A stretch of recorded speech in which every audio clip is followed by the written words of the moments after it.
जय गौ माता, जय गोपाल।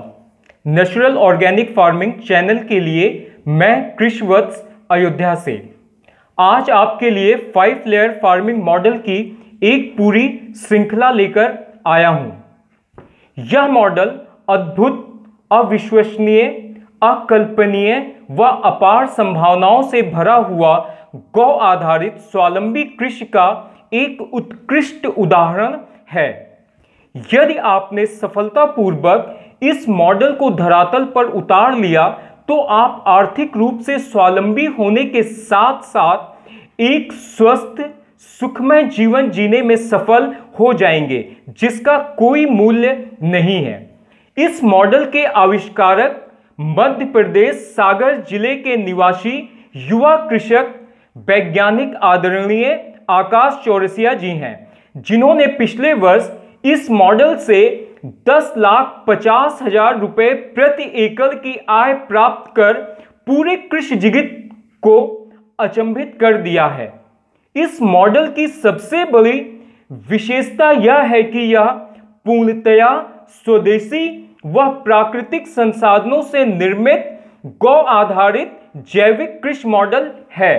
यह मॉडल महंगे पॉली हाउस के विकल्प के रूप में उभर कर आया है, जो कि किसानों के लिए किसी वरदान से कम नहीं है। इसमें आप प्रतिकूल मौसम में भी उच्च गुणवत्ता युक्त जैविक सब्जियां उगाकर अपनी आय को कई गुना बढ़ा सकते हैं। इस मॉडल के लिए गुरुदेव को कई जिला, राज्य व राष्ट्रीय स्तर के पुरस्कार से सम्मानित किया गया है। 2017 में जलवायु परिवर्तन के कारण उत्पन्न चुनौतियों के समाधान हेतु देश विदेश के विभिन्न कृषि वैज्ञानिक द्वारा प्रस्तुत अंतिम 10,000 मॉडल को पीछे छोड़ते हुए यह गौ आधारित मल्टीलेयर फार्मिंग मॉडल को प्रथम पुरस्कार व 1 लाख रुपए का पुरस्कार प्राप्त हुआ।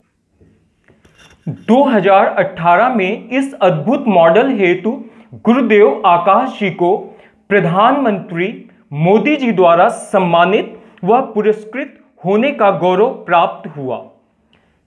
सन 2019 में बायोफेच के अंतर्राष्ट्रीय कार्यक्रम में गुरुदेव को गौ आधारित 5 लेयर फार्मिंग मॉडल हेतु धरती मित्र इंडियाज बेस्ट ऑर्गेनिक फार्मर 2019 का राष्ट्रीय खिताब व 5 लाख का पुरस्कार ऑर्गेनिक इंडिया द्वारा प्रदान किया गया। गौ आधारित 5 लेयर फार्मिंग मॉडल की तकनीक का प्रसारण डिस्कवरी चैनल, डीडी किसान, लोकसभा टीवी, राष्ट्रीय चैनल व निजी चैनलों पर किया गया है। सबसे पहले हम एक उदाहरण के द्वारा मल्टीलेयर फार्मिंग को समझते हैं। जिस तरह शहरों में बहुमंजिलीय इमारतें, मल्टी स्टोरी बिल्डिंग बनाई जाती हैं, उसका उद्देश्य क्या होता है कि कम से कम जगह में अधिक से अधिक मकान बनाए जा सकें, जिससे कि अधिक से अधिक लाभ प्राप्त हो व अधिक से अधिक लोगों के रहने की व्यवस्था हो सके। ठीक इसी तरह से मल्टीलेयर फार्मिंग के अंदर हम स्क्वायर मीटर में खेती ना कर क्यूबिक मीटर में खेती करते हैं। इसमें हमारा उद्देश्य यह होता है कि हम किस तरह से जमीन के एक एक इंच टुकड़े का उपयोग कर अधिक से अधिक फसलें लगा सकें, जिससे कि हम एक ही जमीन, एक ही सिंचाई, एक ही खाद, एक ही प्रबंधन के साथ एक साथ इस मॉडल में 5 फसलें लगाते हैं, जिससे कि हमारी लागत 5 गुना घट जाती है व आमदनी 10 गुना के लगभग बढ़ जाती है। हम गौ आधारित 5 लेयर फार्मिंग मॉडल को क्यों अपनाएं? यह मॉडल किसानों की अनेक समस्याओं का एक अद्भुत समाधान है। बिना किसी टेक्नोलॉजी के लिए पैसे खर्च किए, जिससे किसान को स्वावलंबन की प्राप्ति होती है। किसान की इस समय खेती में 5 मुख्य समस्याएं हैं।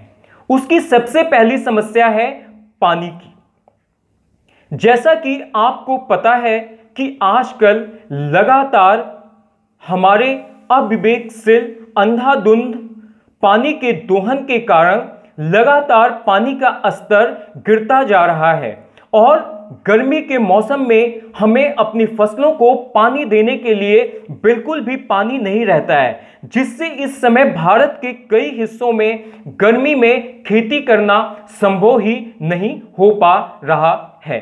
जब हम विज्ञान के पास किसान की इस समस्या के समाधान के लिए जाते हैं तो किसान को विज्ञान क्या कहता है कि आपको इसके लिए टेक्नोलॉजी खरीदनी पड़ेगी।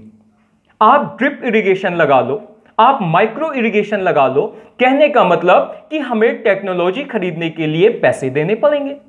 उसके बाद जो किसान की दूसरी सबसे बड़ी समस्या है वह है खरपतवार की। हमें फसल बोए हुए 4, 5, 6 दिन भी नहीं होता है कि हमारी खेतों में इतने खरपतवार हो जाते हैं कि हम परेशान हो जाते हैं। फिर हमारे सामने यह समस्या आती है कि इस खरपतवार को हम किस तरह से समाप्त करें। विज्ञान नई नई तकनीकों का इस्तेमाल कर उन खरपतवार को समाप्त करने के लिए खरपतवारनाशी का आविष्कार किया है। विज्ञान के पास हमारी इस समस्या का क्या समाधान है? आप महंगे खरपतवारनाशी ले आइए, जहर को अपनी जमीन में डालिए और खरपतवार से मुक्ति पाइए। एक बार फिर हमें खरपतवारनाशी खरीदने के लिए अपनी जेब से पैसे देने पड़ेंगे। तीसरी सबसे बड़ी समस्या है जिससे कि किसान पूरी तरह से त्रस्त है, वह है बीमारियों की। हमारी फसलों में लगातार बीमारियां आती हैं। जब हम विज्ञान के पास इसका हल ढूंढते हैं तो विज्ञान कहता है कि हमने बहुत सारी जहर से कीटनाशी दवाइयां फंगस को दूर करने के लिए, बैक्टीरिया को मारने के लिए बनाई हैं। आप इन दवाइयों को खरीद लीजिए।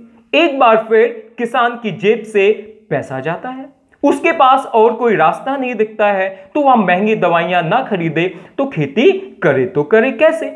उसके बाद जो हमारी चौथी सबसे बड़ी समस्या है वह महंगी रासायनिक खाद की।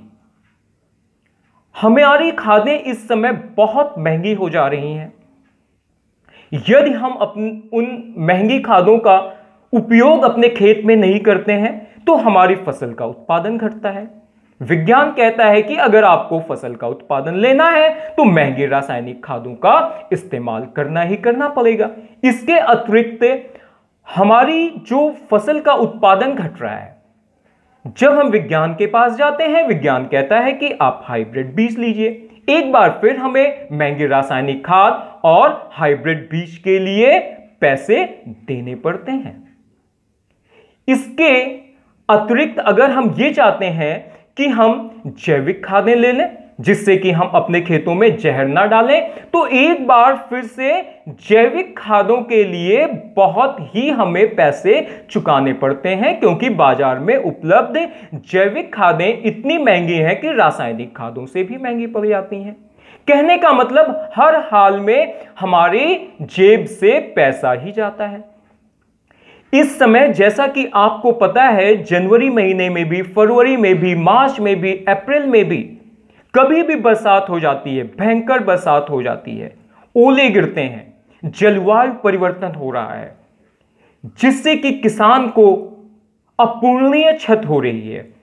जब हम विज्ञान के पास, वैज्ञानिकों के पास अपनी इस समस्या को लेकर जाते हैं तो विज्ञान हमें क्या कहता है?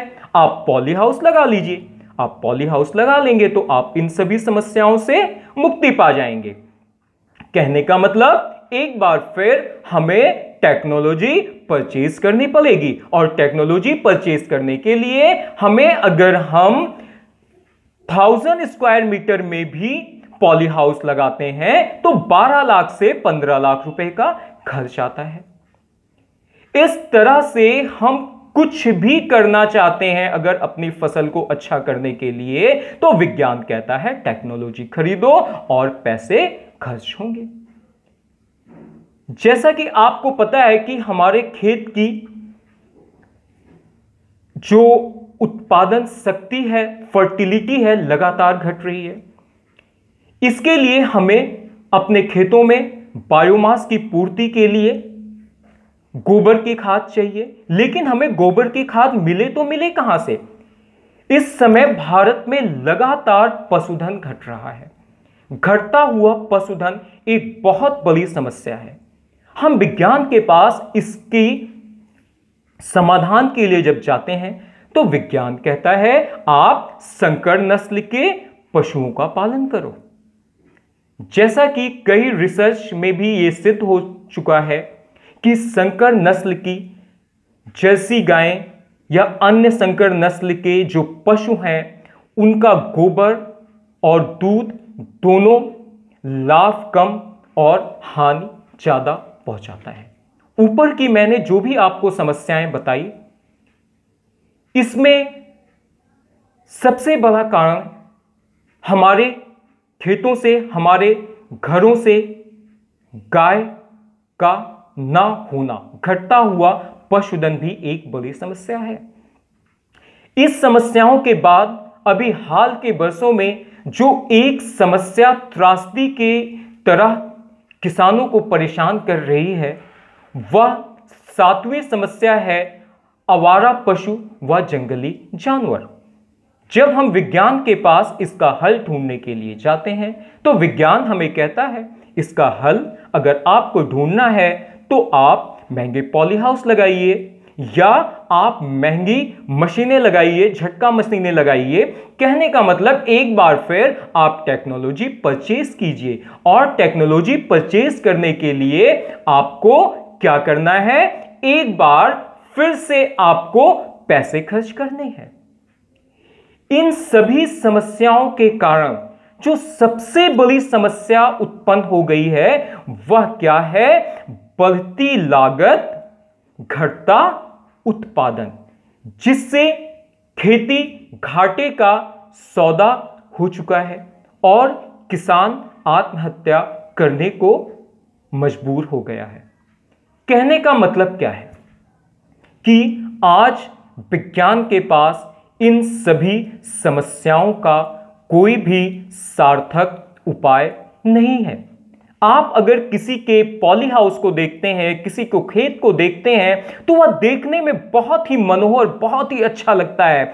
आपको भी लगता है कि देखो कितना बढ़िया यहाँ पे ड्रिप इरिगेशन लगा है, पॉली हाउस लगा है, ऑटोमेटिक सिस्टम लगे हुए हैं, ऑटोमेटिक फ्लड इरिगेशन है, ये सारी ऑटोमेटिक ड्रिप इरिगेशन है। लेकिन जब हम देखते हैं कि हमने अपने खेत में अच्छी फसल लेने के लिए जो मैं इन तकनीकों को खरीदा, तो हमने लाखों रुपए खर्च कर दिए, 14 लाख 15 लाख रुपए हमने खर्च कर दिए। लेकिन जब उत्पादन आता है तो उत्पादन की गारंटी नहीं है कि 14-15 लाख हम कमाएंगे या 7 लाख या 8 लाख कमाएंगे, और हम कर्जे के दलदल में डूबते चले जाते हैं, जिसका हल या तो खेती को हमेशा के लिए छोड़ने से होता है या तो किसानों की आत्महत्या से होता है। यहीं पर इस गौ आधारित 5 लेयर फार्मिंग मॉडल का रोल शुरू होता है। यह 5 लेयर फार्मिंग मॉडल आपको स्वावलंबन देता है। यह एक स्वावलंबी मॉडल है जिसके अंतर्गत हम यह व्यवस्था करते हैं कि हम बिना बाजार के भरोसे एक स्वावलंबन प्राप्त करें। और इस स्वावलंबन हेतु जो आपको सबसे पहला काम करना है वह आपको कम से कम एक गौ माता को अपने घर में लाना है, क्योंकि बिना गौ माता के आप जैविक कृषि के विषय में सोच भी नहीं सकते हैं। फिर वही होगा कि बाजार से आप महंगे जैविक उत्पाद खरीदेंगे और आसमान से गिरे खजूर पर लटके वाली बात आ जाएगी। तो अब हम वापस लौटते हैं कि जो यह किसान की समस्याएं मैंने आपको बताई, इसका इस मॉडल में किस तरह से समाधान ढूंढा गया है। सबसे पहली समस्या आपकी क्या थी? पानी की। हमने अपने इस मॉडल में जो सिंचाई का प्रबंध किया है वह 1 इंच के साधारण पाइप से फव्वारा नुमा सिंचाई करते हैं, जिसके कारण फसल के ऊपर खर्च होने वाला पानी 90% घट जाता है और हम सिर्फ 10% पानी खर्च कर 5 फसलें एक साथ प्राप्त करते हैं और उसमें हमारा तकनीक खरीदने के लिए कोई विशेष खर्च भी नहीं होता है। जल संरक्षण भी अच्छी तरह से हो जाता है। पहली समस्या का समाधान हो गया। दूसरी समस्या जिससे कि किसान इस समय सबसे अधिक परेशान है वह खरपतवार है। हम जब अपने खेत में कृषि करते हैं तो जो हमारे खेत में खरपतवार उगते हैं उसका एक कारण है कि हवा के द्वारा खरपतवार के बीज उड़कर हमारे खेत में आ जाते हैं। इस मॉडल में हमारा खेत 7 से 8 फुट ऊंची दीवार से चारों तरफ से घिरा होता है जो कि कपड़े की दीवार होती है। तो दीवार की वजह से घिरा होने के कारण हमारे खेत में उड़कर आने वाले खरपतवार के बीज आना बंद हो जाते हैं। इसके बाद अगर हम अधिक सिंचाई करते हैं और हमारे खेत में अधिक धूप आती है तो अधिक सिंचाई, अधिक धूप अर्थात अधिक पानी का मतलब हुआ अधिक से अधिक खरपतवार। लेकिन जब हम फव्वारे के द्वारा उतना ही पानी देते हैं कि जितना फसल को आवश्यकता है, हम फसल को सिर्फ नमी प्रदान करते हैं, तो हमारे इस जल प्रबंधन से और सिर्फ जितना जरूरी है उतना ही पानी देने की वजह से अपने आप खरपतवार धीरे धीरे उगना कम हो जाते हैं। तो इस तरह से हमने खरपतवार का भी प्रबंधन कर लिया। इस मॉडल में हमारे खेत में सिर्फ 50% धूप आती है, तो अधिक धूप ना मिलने के कारण खरपतवार की बढ़वार भी अधिक नहीं होती, तो हमारी खरपतवार की समस्या का भी समाधान हो गया। उसके बाद जो हमारी तीसरी सबसे बड़ी समस्या है वह यह आती है कि हमारी फसलों में बीमारी बहुत आती है। अब हम इस बीमारी से निपटने के लिए क्या करते हैं? जैसा कि पता है कि हम अपने इस मॉडल में जर्मिनेशन के साथ ही भ्रूण अवस्था के साथ ही वर्मी कंपोस्ट और वर्मी वाश का प्रयोग करते हैं, जिसमें सभी मुख्य पोषक तत्व, सूक्ष्म पोषक तत्व, सारे एंजाइम, सारे एसिड, सारे हार्मोन्स हमारे पौधों के जर्मिनेशन काल से ही उसे प्राप्त होते हैं, जिससे कि हमारे पौधे में रोग प्रतिरोधक क्षमता बढ़ जाती है, जिससे कि भूमिजनित या फंगस से होने वाली बीमारियां धीरे धीरे हमारे पौधे से, हमारी फसलों से समाप्त हो जाती हैं और अगर आती भी हैं तो बहुत कम आती हैं। इसके अलावा हम अपने खेतों में गौमूत्र और गौ माता के गोबर तथा नीम ऑयल का इस्तेमाल करते हैं। इसके प्रयोग से हमारे खेत में कीट पतंग, बैक्टीरिया, फंगस व अन्य भूमिजनित व फंगस से आने वाली बीमारियों का प्राकृतिक नियंत्रण हो जाता है। खरपतवार भी कीट पतंग और बीमारियां लाने के एक बहुत बड़े वाहक हैं, लेकिन जब हमारे खेत में खरपतवार कम उगता है तो अपने आप कीट पतंग भी हमारे खेत में कम उगते हैं।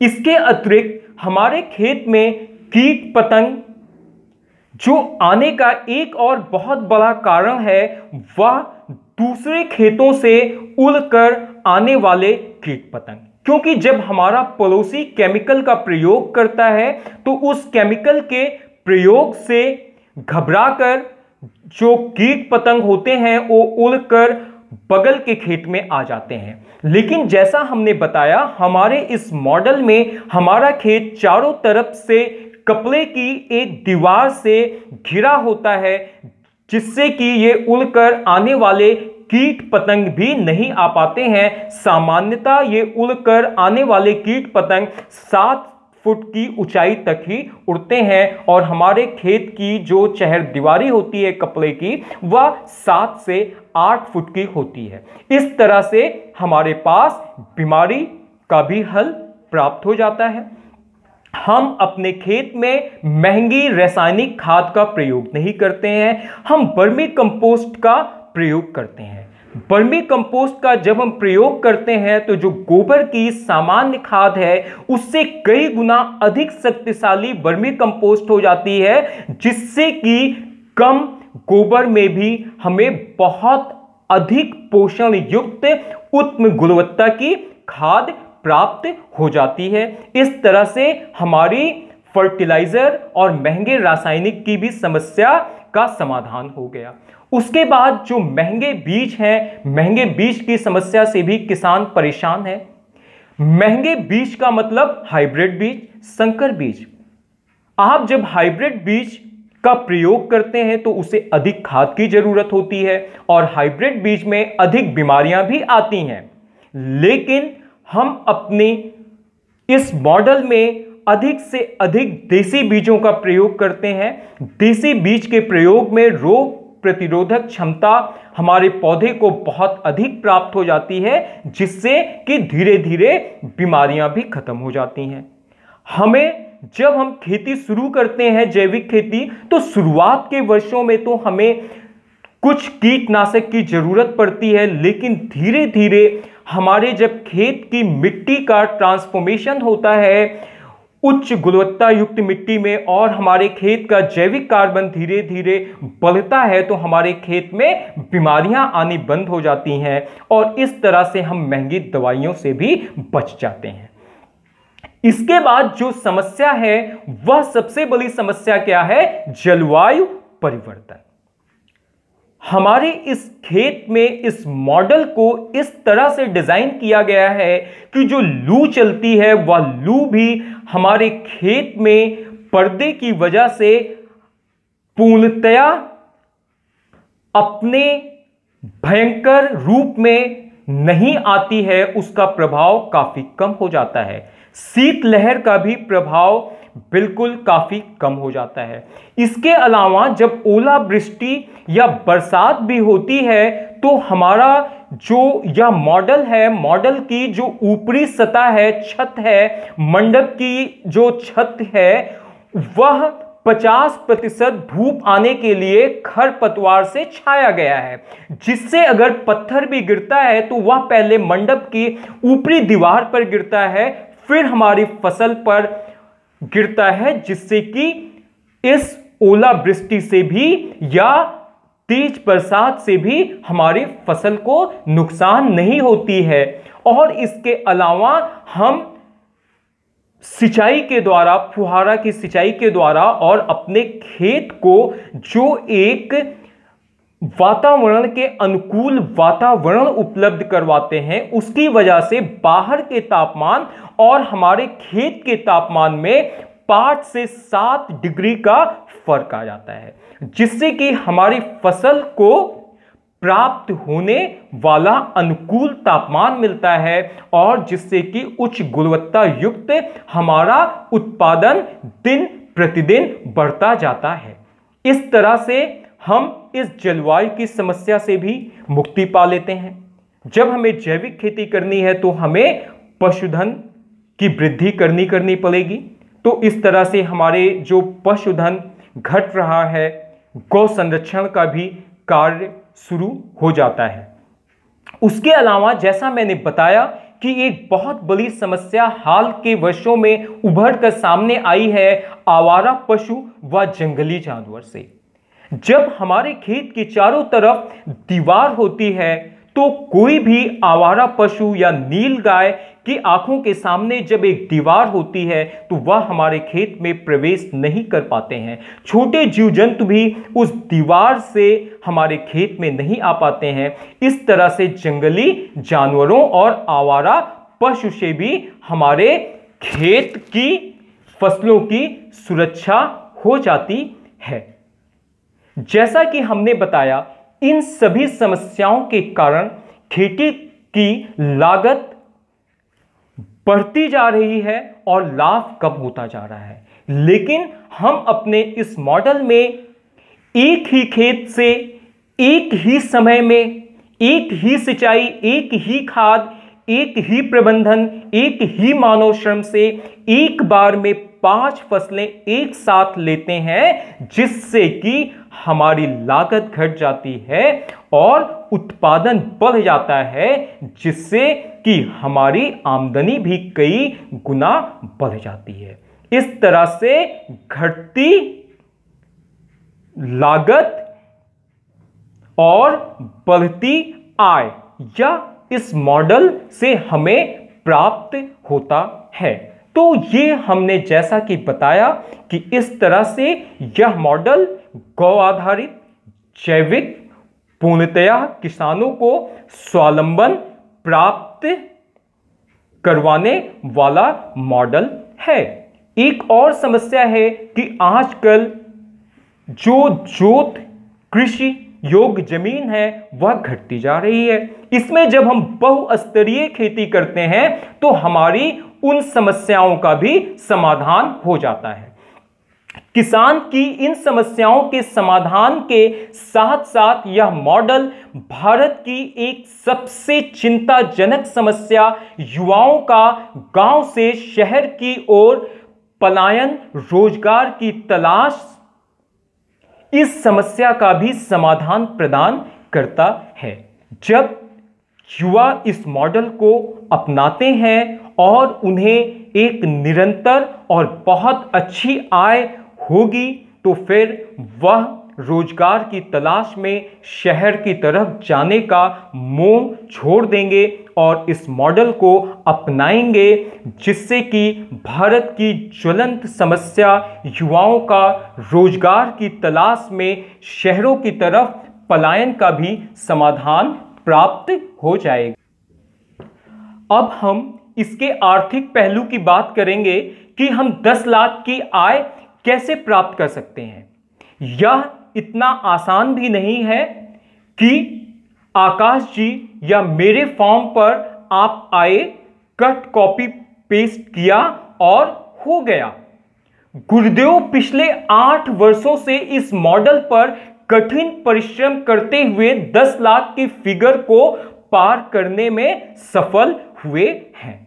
इसके लिए आपको इस मॉडल का गहराई से अध्ययन कर इसके प्रत्येक पहलू को सीखना और समझना होगा।